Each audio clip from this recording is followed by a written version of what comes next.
Hello everyone. आज हम लोग क्षितिज भाग 1 काव्यखंड पाठ 1 साखियाँ पढ़ेंगे, जिसके रचयिता हैं कबीरदास जी। बेटा, हम लोग जब कबीरदास की साखियों को पढ़ते हैं तो हमें हमेशा उसके दो अर्थ देखने को मिलते हैं, एक सामान्य अर्थ और एक विशिष्ट अर्थ। तो जब भी हम साखियों को पढ़ें, हमें दोनों ही अर्थों को समझना चाहिए, क्योंकि सामान्य अर्थ से कबीरदास जो कहना चाह रहे हैं उसका पूरा ज्ञान हमें नहीं हो पाता है। तो आइए शुरू करते हैं साखियाँ। मान सरोवर सुभर जल हंसा केली कराही, मुक्ता फल मुक्ता चुगैं अब उड़ी अनत न जाही। सबसे पहले शब्दार्थ। मान सरोवर हिमालय पर स्थित एक पवित्र सरोवर या पवित्र मन। सुभर, भर में सु उपसर्ग का प्रयोग हुआ है और इस तरह सुभर बना है। सु का अर्थ होता है अच्छा और भर का भरा हुआ। सुभर शब्द का अर्थ हुआ अच्छी तरह भरा हुआ या शुभ्र उज्ज्वल। हंसा, हंस और साधक भक्त। केली क्रीड़ा। मुक्ताफल मोती। मुक्ता मुक्त होकर, आज़ाद होकर। अनत अन्यत्र और कहीं। और अब संदर्भ। प्रस्तुत साखी हमारी पाठ्य पुस्तक क्षितिज भाग 1 के साखियाँ पाठ से लिया गया है। इसके रचयिता कबीरदास जी हैं। प्रसंग। प्रस्तुत साखी में कबीरदास जी भक्त की अनन्य भक्ति के बारे में बता रहे हैं। और अब व्याख्या। मान सरोवर सुभर जल हंसा केली कराही। कबीरदास जी कह रहे हैं कि मान सरोवर के लबालब भरे हुए जल में हंस क्रीड़ा कर रहे हैं।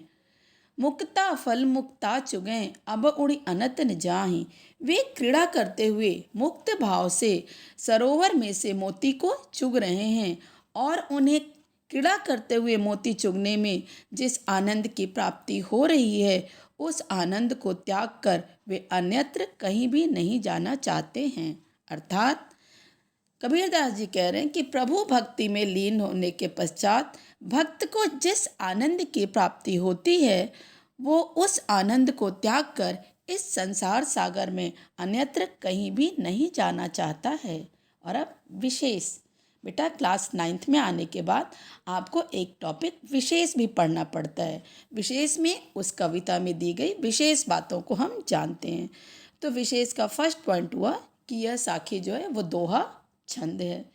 केली कराही में अनुप्रास अलंकार है। मुक्ताफल में यमक अलंकार। मुक्ताफल मुक्ता, मुक्ताफल मोती और मुक्ता मतलब मुक्त, अतः यहाँ यमक अलंकार है। और सुभर में श्लेष अलंकार। सुभर के दो अर्थ हैं, शुभ्र या उज्ज्वल और पूरी तरह से भरा हुआ। और अब दूसरी साखी। प्रेमी ढूंढत मैं फिरूं प्रेमी मिले न कोई, प्रेमी को प्रेमी मिले सब विष अमृत होय। शब्दार्थ। प्रेमी अर्थात प्रभु का भक्त। विष बुरी भावनाएं, वासनाएं। अमृत भक्ति, मुक्ति, आनंद, पुण्य आदि। संदर्भ पूरे पाठ का एक ही होगा। और अब प्रसंग। प्रस्तुत साखी में कबीरदास जी सत्संगति की महिमा का बखान कर रहे हैं। और अब व्याख्या। प्रस्तुत दोहे में कबीरदास जी कह रहे हैं कि जब मैं इस संसार में प्रेमी को खोजने के लिए निकला तो मैंने बहुत प्रयत्न किया, लेकिन मुझे कोई भी सच्चा प्रेमी नहीं मिला। प्रेमी को प्रेमी मिले सब विष अमृत होय।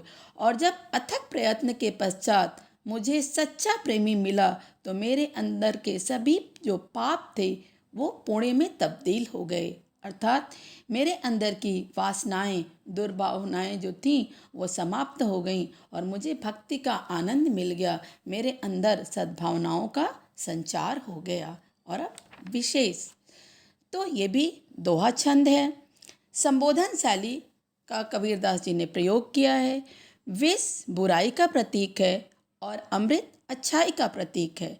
ब्रज भाषा और तत्सम शब्दों का प्रयोग है। प्रेमी शब्द 4 बार आने के कारण कथन में प्रवाह आ गया है।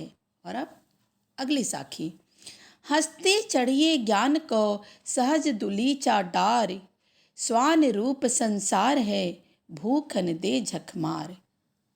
सबसे पहले प्रसंग, क्योंकि संदर्भ तो वही होगा। तो प्रस्तुत साखी में कबीरदास जी लोक निंदा की प्रवृत्ति पर गहरी चोट कर रहे हैं। और अब कठिन शब्दों का अर्थ। दुलीचा अर्थात आसन। झक मारी, झक मारी एक मुहावरा है। हस्ती हाथी। सहज स्वाभाविक, हठ से दूर, मतलब किसी भी प्रकार का हठ नहीं करना है। और यहाँ इस साखी में सहज का अर्थ है सहज समाधि। दुलीचा कालीन या छोटा सा आसन जो बैठने के लिए बनाया जाता है। डारी डालकर। स्वान कुत्ता। झक मारना वक्त बर्बाद करना, मजबूर होना। और अब व्याख्या। हंसते चढ़िए ज्ञान को सहज दुलीचा डारी।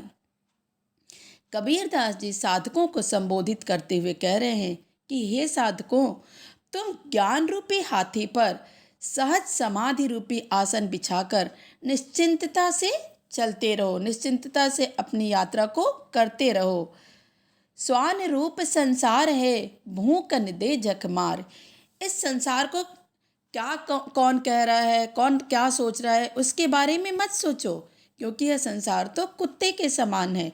जिस प्रकार कुत्ता हाथी को चलते देखकर भौंकता रहता है, किंतु हाथी पर कुत्ते के भौंकने का कोई भी असर नहीं होता है, उसी प्रकार तुम भी अपने कार्य में लिप्त रहो। दुनिया तुम्हारे बारे में क्या कह रही है, उसकी बात का ध्यान मत दो। अर्थात यहाँ पर कबीरदास जी साधकों को समझाते हुए कह रहे हैं कि हे प्रभु के साधकों, दुनिया की निंदा की परवाह किए बिना तुम अपने साधना पथ पर आगे बढ़ते रहो। दुनिया क्या कह रही है उसके बारे में मत सोचो। और अब विशेष दोहा छंद है। ज्ञान रूपी हाथी और सहज दुलीचा में रूपक अलंकार है। स्वान रूप संसार है, यहाँ पर व्यंग किया गया है, अतः यहाँ पर व्यंगपूर्ण उपमा अलंकार है। भूकन दे झक मार एक प्रभावशाली बिंब योजना है और झक मारी में मुहावरे का प्रयोग करने से साखी अत्यंत मनोरम बन पड़ी है। और अब नेक्स्ट। पखा पखी के कारणे सब जग रहा भुलान, निरपक होय कि हरि भजे सोई संत सुजान। संदर्भ पूर्ववत प्रसंग। प्रस्तुत साखी में कबीरदास जी निडरता, अखड़ता, साफ गोई का चित्रण किए हैं। और शब्दों का अर्थ। पखा पखी पक्ष विपक्ष, कारणे कारण, जग संसार, भूलान भूला हुआ, निरपक निष्पक्ष, सोई वही, सुजान ज्ञानी। और व्याख्या। पखा पखी के कारणे सब जग रहा भुलान।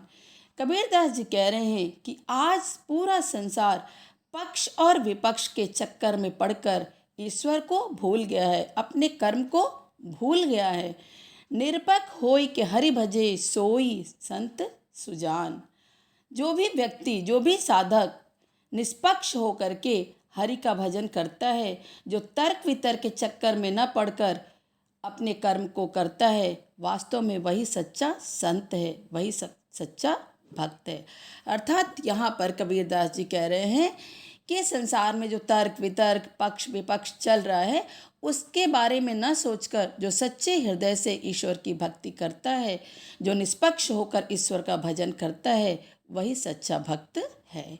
और अब विशेष दोहा छंद है। पखा पखी जनभाषा का शब्द है। पक्ष विपक्ष के लिए यह सुंदर व्यंग्य के रूप में प्रयोग किया गया है। सोई संत सुजान में सवर्ण की आवृत्ति होने से अनुप्रास अलंकार है और पूरे साखी में ब्रज भाषा का बहुधा प्रयोग हुआ है। यह वीडियो हमारा पूरा हुआ। आगे की साखी हम लोग अगले वीडियो में जानेंगे। धन्यवाद।